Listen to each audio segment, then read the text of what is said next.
Get the Gunner Heat PC. Um, Seems to be the easiest one for me to make content with because it's got some short scenarios that can fit in shorter streams, and the recordings don't take terribly long for me to add to YouTube later. Um, so first off, I'm going to try as I learn the reticles on these different vehicles to help you guys out. Some of these reticles have a steep learning curve. Some are simpler than they look. Some are just brutal, and if possible, just stay away from them unless you're a glutton for punishment. Today, we're going to jump into probably the easiest, which is going to be the M1.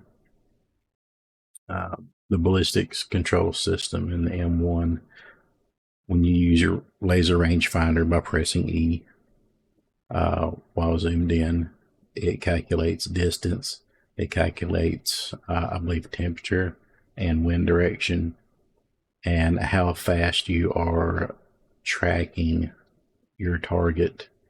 If your target is moving and you've got your reticle on the target, you're moving at the exact same speed as that target is what you want to do. Then as soon as you laze, all that computation is done for you, and you've got a firing solution. The thing is using that firing solution immediately and then dropping your lead. You have to move your turret holding the right mouse button down. You're going to laze while you're holding that right mouse button down. It's just going to happen because you're already going to be on the mouse button. Once you fire and you get ready to move to another target, let off the right mouse button, even if just for a moment, because if not, the ballistic computer is going to say, oh, his target has changed direction, we're going to readjust lead. So we'll try and go over that in I believe it's an 8 engagement at the tank range here. So we'll go ahead and get into it.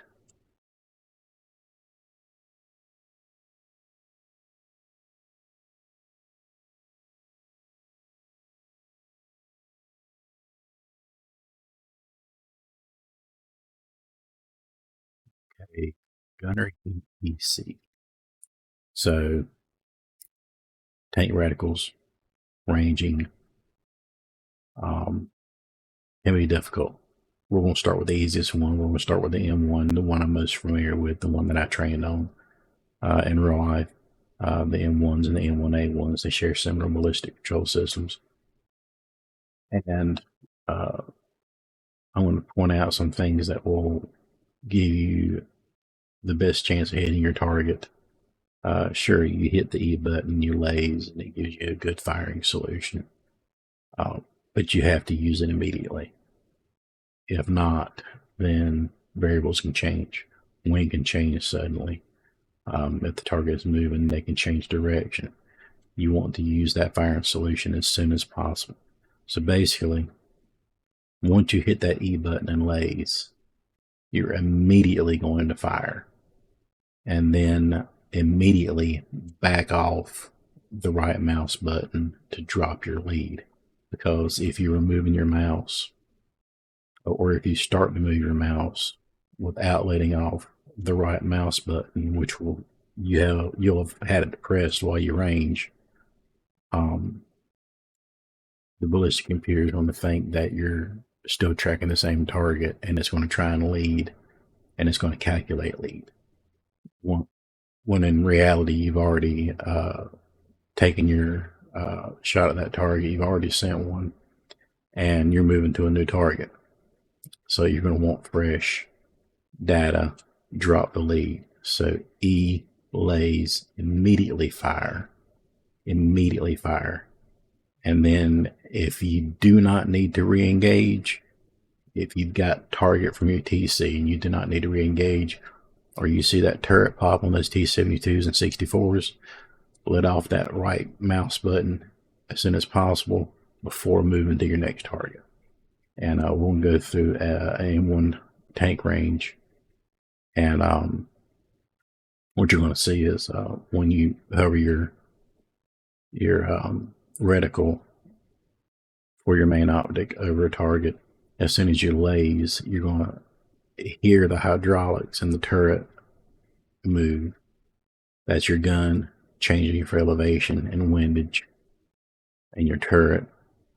And as soon as you hear that and see that, you got your ballistic solution. So let's go ahead and get into that.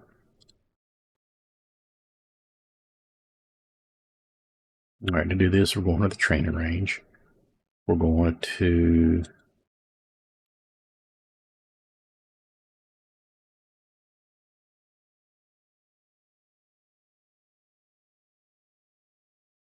not Abrams Alley. I want to go to the training range. There we go. And we're going to use the M1s. The M1s are what I trained on initially. And then shortly, almost immediately after I trained on the M1s with the 105 rifled cannon, we switched over to the M1A ones with the 120 millimeter smoothbore. The ballistic control system was pretty much unchanged. It adjusted for windage. It adjusted for, I believe, temperature. It adjusted for tracking when you're tracking your target, so it could adjust lead and, of course, range. So, very good system. That's why you get the one shot, one kill. So let's go ahead to our training range. It's going to be 4 static targets, 4 moving targets, one of those during the day, so that I don't have to use the thermal sights.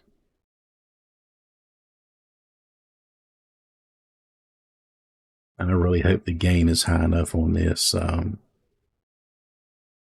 Might up the mic gain up a little bit. Rotor ready, Sable loaded. Gunner ready, Sable index.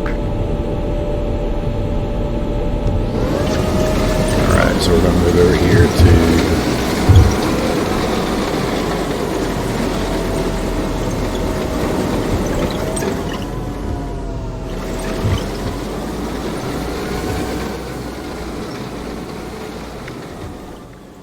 you'll see right here, drive into the red box and engage series 4 static targets as they appear. So that's going to be our first thing. And I can't drive. Get in there. Get in there. Alright. Gunner Sable PT. Identified. So, alright, tell us something's out there. Alright, so we're going to zoom in. So you got your reticle on the target. And you could laze without holding the right mouse button down, but whenever you're tracking or looking for a target, just stay on that right mouse button unless you have the drop lead. So we're going to get where we need to get at. We want to go low on the lower glacis on this guy so that the projectile doesn't shatter, hitting the very sharp angle. And as soon as you hear it, you'll know what I'm talking about. You'll hear the turret buzz, the hydraulics buzz, and you'll see the picture or the reticle jump just air. So fixing to laze 3, 2, 1, and you just saw it moved. Immediately fire, let off the right mouse button to drop your lead, so that when you go to move again, the ballistic computer is not assuming that you're leading that same target you were just lazing. Identified. Fire. And it needs to happen this quick. As soon as you get your firing solution, pull the trigger. So you'll see the reticle and the screen jump, and you'll see me fire a split second afterwards.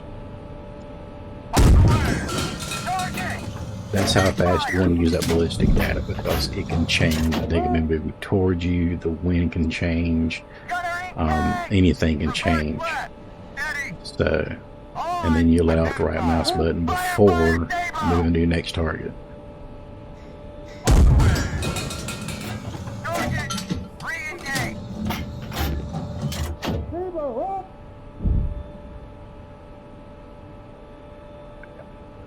So, alright.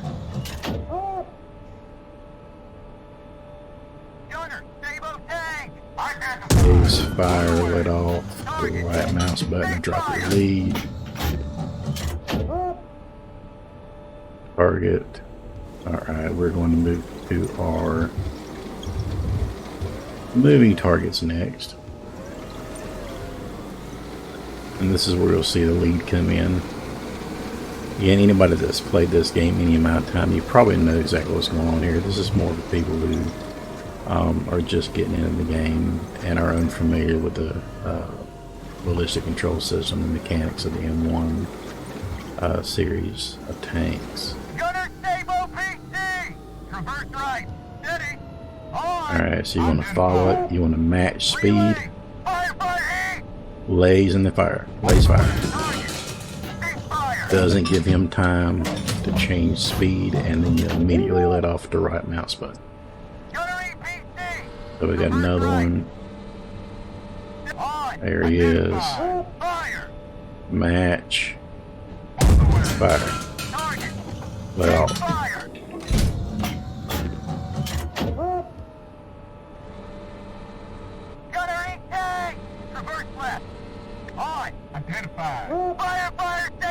Especially important when they're coming towards you. Alright, so I've lazed, I'm tracking, I make sure I'm matching his speed and direction. Fire, let off the right mouse button.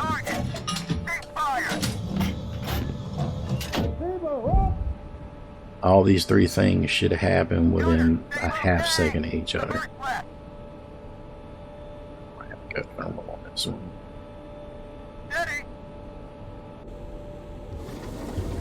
Let me get to a different spot here.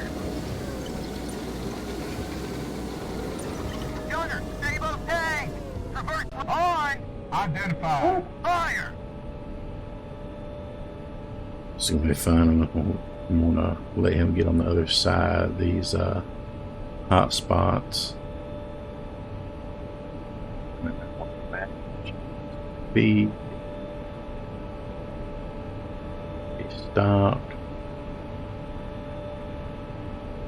Alright, guy, where are you going?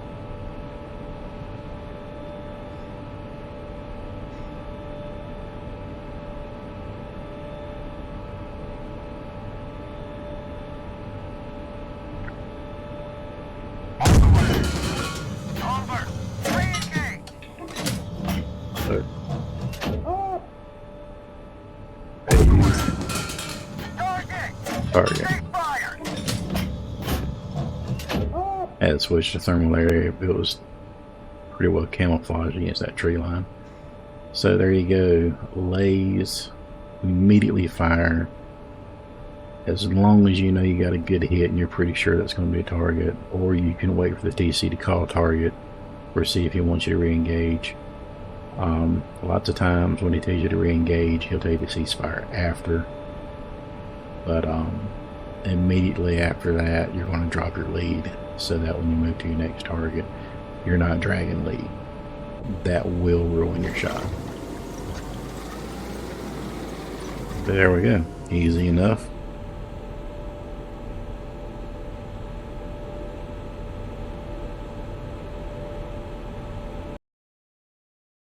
And as I learned the reticles on these different tanks, I'm familiar with the Bradley some,